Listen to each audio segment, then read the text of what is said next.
প্রিয় দিনী ভাই ও বোন, 2026 সালের শবে মেয়ারাজ চলে এসেছে এই সপ্তাহের মধ্যেই, সামনের শুক্রবার দিবাগত রাত্রিতে। এটা 26 সালের জানুয়ারি মাস চলছে, জানুয়ারি মাসের 16 তারিখ দিবাগত রাত্রিতে। কিন্তু আপনি এখনো পর্যন্ত জানলেন না শবে মেয়ারাজের রোজা কতটা রাখতে হবে, নিয়ত কিভাবে করতে হবে, এবং কোন দিন রাত্রিতে সাহারি খেতে হবে, এবং শবে মেয়ারাজের নামাজ কত রাকাত পড়তে হবে, কোন সূরা দিয়ে পড়তে হবে, নিয়ত কিভাবে করতে হবে, এবং শবে মেয়ারাজের রাত্রিতে কোন দোয়াগুলো পড়লে আল্লাহ আপনাকে 1 বৎসর সুখে শান্তিতে রাখবে, বিপদ আপদ দূর করে দিবে এবং আপনার পরিবার সংসারে আল্লাহ শান্তি দিবে। মনে রাখবেন, শবে মেয়ারাজের রাত খুবই গুরুত্বপূর্ণ রাত। এই রাত্রিতে নবীজিকে আল্লাহ তাআলা মেয়ারাজে নিয়েছেন এবং জান্নাত জাহান্নাম ভ্রমণ করিয়েছেন, আল্লাহর সঙ্গে সাক্ষাৎ করিয়েছেন, 5 ওয়াক্ত নামাজ আল্লাহ হাদিয়া দিয়েছেন। আল্লাহু আকবার। আল্লাহ বলেছেন শবে মেয়ারাজের রাত্রিতে মসজিদে হারাম থেকে মসজিদে আকসা পর্যন্ত, অর্থাৎ মক্কা শরীফ থেকে বাইতুল মুকাদ্দাস পর্যন্ত, সেখান থেকে আল্লাহ তাআলার সঙ্গে সাক্ষাৎ, মেয়ারাজের মধ্যে গমন, জান্নাত জাহান্নাম ভ্রমণ, সব কিছু আল্লাহর রাসূল দেখে দুনিয়ার মধ্যে আবার ফিরে এসেছেন সেই রাত্রিতে। সেটাই হচ্ছে শবে মেয়ারাজের রাত্রি। আল্লাহু আকবার। 2026 সালের জানুয়ারি মাসের 16 তারিখ দিবাগত রাত্রিতে, সামনের শুক্রবার রাত্রিতে শবে মেয়ারাজ। শবে মেয়ারাজ রাত্রিতে আপনি ইবাদত করে ভোর রাতে সাহরি খেয়ে পরের দিন শনিবারে একটি শবে মেয়ারাজের নফল রোজা রাখবেন। আবারও বলে দিচ্ছি, সামনের শুক্রবারে, আগামী শুক্রবার দিবাগত রাত্রিতে শবে মেয়ারাজ। আপনি ইবাদত করবেন যতটুকু পারেন, আমি বলে দেব নিয়মটা। তারপর ভোর রাতে আপনি সাহারি খাবেন। ভোর রাতে সাহারি খেয়ে পরের দিন অর্থাৎ শনিবারে সারাদিন, জানুয়ারি মাসের 17 তারিখ সারাদিন আপনি শবে মেয়ারাজের একটি নফল রোজা রাখবেন। আর যদি আপনি 2টি নফল রোজা রাখতে চান, তাহলে শনিবারে একটা রোজা, রবিবারে একটা রোজা রাখবেন। অনেকে 3টা রাখতে চায়, তাহলে সোমবারেও আপনি একটি রোজা রাখতে পারেন। আচ্ছা, যদি আপনি শবে মেয়ারাজের রোজা রাখেন, তাহলে নিয়তটা কিভাবে করবেন সেটা বলে দিচ্ছি। কারণ আপনি যদি নিয়তি না করেন, আপনার কিন্তু রোজা হবে না। নবীজি বলেছেন, যে রোজার নিয়ত করা না হয় ওই রোজাটা হয় না। নিয়ত করা হচ্ছে ফরজ, আপনাকে নিয়তটা করতেই হবে। তাহলে আপনি নিয়তটা এভাবে করবেন, শবে মেয়ারাজ রাত্রিতে, ভোর রাত্রিতে সাহারি খেয়ে তারপর নিয়তটা করবেন, আমি আল্লাহর সন্তুষ্টির উদ্দেশ্যে, আবারও বলছি, আমি আল্লাহর সন্তুষ্টির উদ্দেশ্যে আগামীকালকে শবে মেয়ারাজের নফল রোজা রাখব। এটা বললে হয়ে যাবে। আবারও বলছি, আমার সঙ্গে আপনিও বলুন, আমি আল্লাহর সন্তুষ্টির উদ্দেশ্যে আগামীকালকে শবে মেয়ারাজের নফল রোজা রাখব। আবারও বলছি, আমি আল্লাহর সন্তুষ্টির উদ্দেশ্যে আগামীকালকে শবে মেয়ারাজের নফল রোজা রাখব। আশা করি একদম সহজে সুন্দর করে আপনি নিয়তটি শিখতে পেরেছেন। তারপরে যদি আপনি রবিবারের রোজাটা রাখতে চান, তাহলে আবার শনিবার ভোর রাত্রে সাহরি খেয়ে নিয়ত এভাবে করবেন, আমি আল্লাহর সন্তুষ্টির উদ্দেশ্যে আগামীকালকে রবিবারে নফল রোজা রাখবো। এটা বললেই চলবে, আমি আল্লাহর সন্তুষ্টির উদ্দেশ্যে আগামীকালকে রবিবারে নফল রোজা রাখবো।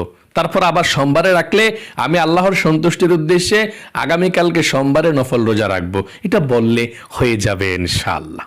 অবশ্যই আপনি যদি ভোর রাত্রিতে সাহারি খেতে নাও পারেন, আপনি দেখছেন সাহারি খানার সময় শেষ, ফজরের নামাজের আজান হয়ে গিয়েছে, তখন আপনি সঙ্গে সঙ্গে নিয়ত করে ফেলবেন যে আমি আল্লাহর সন্তুষ্টির উদ্দেশ্যে আজকে শবে মেয়ারাজের নফল রোজা রাখব। এটা বললে আপনার নিয়তরা হয়ে যাবে। যদি আপনি ভোর রাতে সাহারি খেতে পারেন না, ফজর নামাজও পড়তে পারেন না, একেবারে সূর্য উঠে গিয়েছে, তখনও আপনি ঘুম থেকে উঠা সঙ্গে সঙ্গে নিয়ত করে ফেলবেন যে আমি আল্লাহর সন্তুষ্টির উদ্দেশ্যে আজকে শবে মেয়ারাজের নফল রোজা রাখবো। আপনার নিয়তটা করলেই রোজাটা হয়ে যায়, কোনো সমস্যা নেই। রোজা এবং সাহারির মধ্যে কোনো সম্পর্ক নাই যে একটা না রাখলে আরেকটা রাখা যাবে না। আপনি যদি সাহারি নাও খান, আপনি রোজা রাখতে পারবেন, তবে আপনাকে নিয়তটা সুন্দর করে করতে হবে। শবে মেয়ারাজের মাস রজব মাসে আরো রোজা রাখতে চান, তাহলে সোমবার এবং বৃহস্পতিবারও রোজা রাখতে পারেন। সোমবার এবং বৃহস্পতিবার নবীজি রজব মাসের মধ্যে রোজা রেখেছিলেন। সাহাবাই কেরামরা জিজ্ঞেস করলেন, ইয়া রাসূলুল্লাহ, ও ইয়া হাবিবাল্লাহ, সোমবার এবং বৃহস্পতিবার আপনি রোজা রাখেন কেন? নবীজি বললেন, সোমবার এবং বৃহস্পতিবার আল্লাহ রাব্বুল আলামিনের কাছে অনেক সম্মানিত দুইটি দিন। দুনিয়ার মধ্যে যত মুমিন মুসলমান আছে, সব মুমিন মুসলমানদের আমল নামাটা আল্লাহ রাব্বুল আলামিনের সামনে সপ্তাহের মধ্যে দুইটি দিন উপস্থাপন করা হয়। একদিন হচ্ছে সোমবার, আরেক দিন হচ্ছে বৃহস্পতিবার। সকলে বলি সুবহানাল্লাহ। তাহলে সোমবার এবং বৃহস্পতিবার রোজা রাখতে পারেন। তারপরে নবীজি আইয়ামে বীজের 3টি নফল রোজা এই রজব মাসের মধ্যে, শবে মেয়ারাজের মাসের মধ্যে রেখেছিল, সেটার সময় শেষ। আর এই রজব মাসের মধ্যে আইয়ামে বীজের নফল রোজা এখন রাখা যাবে না। আইয়ামে বীজের 3টি নফল রোজাও নবীজি এই রজব মাসের মধ্যে রেখেছিল। প্রতি মাসেই থাকতো, রজব মাসও থাকতেন তিনি। এখন আমি আপনাদেরকে বলে দেব, আপনারা শবে মেয়ারাজের রাত্রিতে শবে মেয়ারাজের নামাজ আপনারা কত রাকাত পড়বেন, কোন সূরা দিয়ে পড়বেন, নিয়ত কিভাবে করবেন সেটা বলে দিচ্ছি। শবে মেয়ারাজের রাত্রিতে, অর্থাৎ আগামী শুক্রবার দিবাগত রাত্রিতে, জানুয়ারি মাসের 16 তারিখ দিবাগত রাত্রিতে, আগামী শুক্রবার রাত্রিতে আপনি এশারের নামাজটা সুন্দর করে পড়বেন। এশার নামাজটা সুন্দর করে পড়ার পর 3 রাকাত বিতরের নামাজ শুধু রেখে দিবেন।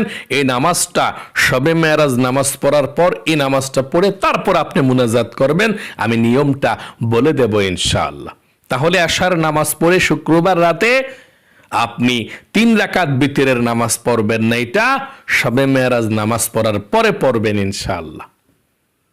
এশার নামাজ পড়ে আপনি দাঁড়িয়ে যাবেন শবে মেয়ারাজ নামাজ পড়ার জন্যে। আচ্ছা, শবে মেয়ারাজের নামাজটা এটা কি সুন্নত নাকি নফল নাকি মুস্তাহাব নাকি ওয়াজিব নাকি ফরজ? উত্তর হলো শবে মেয়ারাজের নামাজ পড়া হচ্ছে নফল নামাজ। এটা বাধ্যবাধকতা নেই যে এত রাকাত পড়তে হবে। আপনার যদি মন চায় আপনি সারা রাত ইবাদত করবেন, হ্যাঁ, কোনো সমস্যা নেই।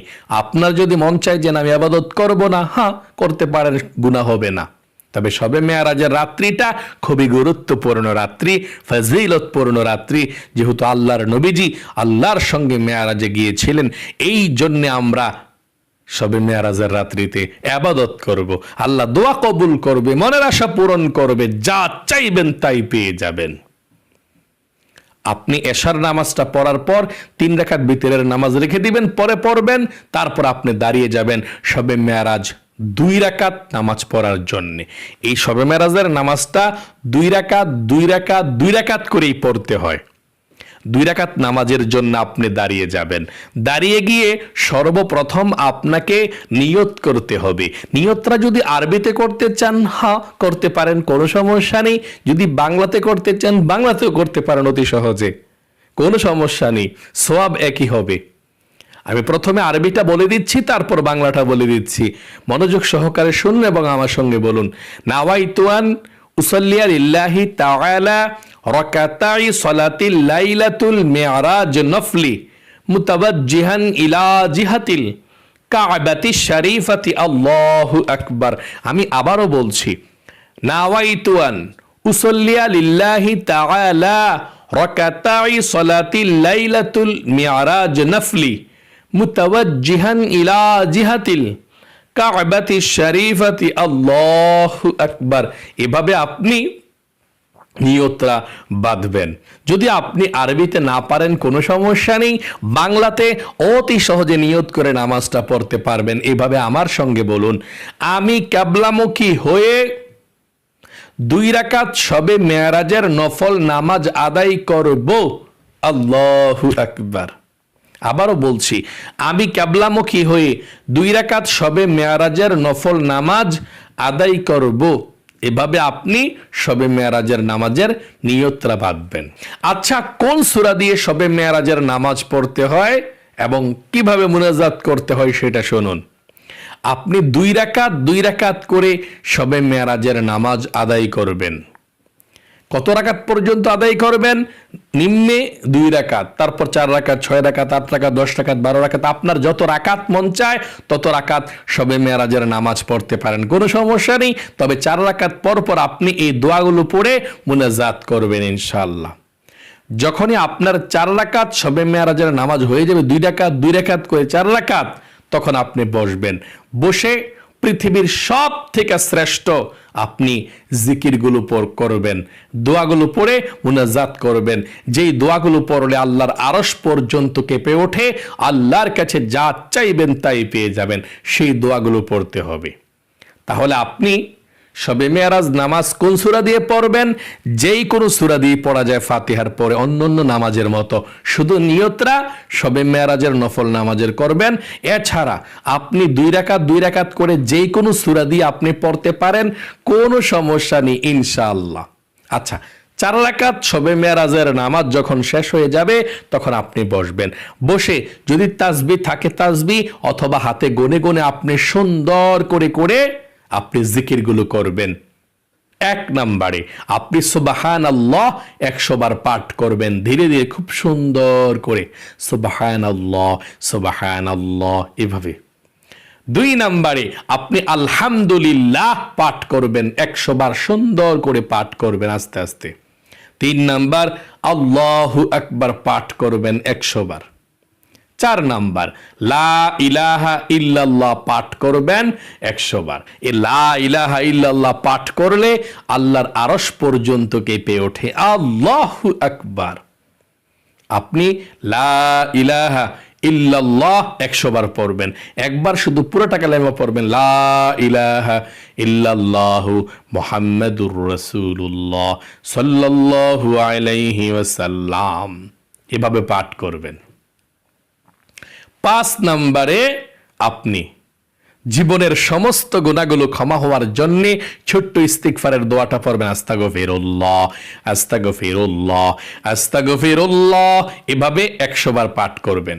6 নম্বরে দুরূদ শরীফ নবীজির শানে 100 বার পাঠ করবেন, যেমন সাল্লাল্লাহু আলাইহি ওয়াসাল্লাম সাল্লাল্লাহু আলাইহি ওয়াসাল্লাম। তারপরে আপনি আল্লাহর কাছে মুনাজাত করবেন। এই মুনাজাতের মধ্যে একটি দোয়া অবশ্যই পড়বেন, নবীজি পড়েছিলেন। নবীজি বলেছেন এই দোয়াটা তোমরা রজব মাস শাবান মাসে পড়ো, এই শবে মেরাজের রাত্রিতে আপনি দোয়াটা পড়বেন। এই দোয়া পড়লে আল্লাহ হায়াত বাড়িয়ে দেয়, রিজিক বাড়িয়ে দেয়, অভাব দূর করে দেয়।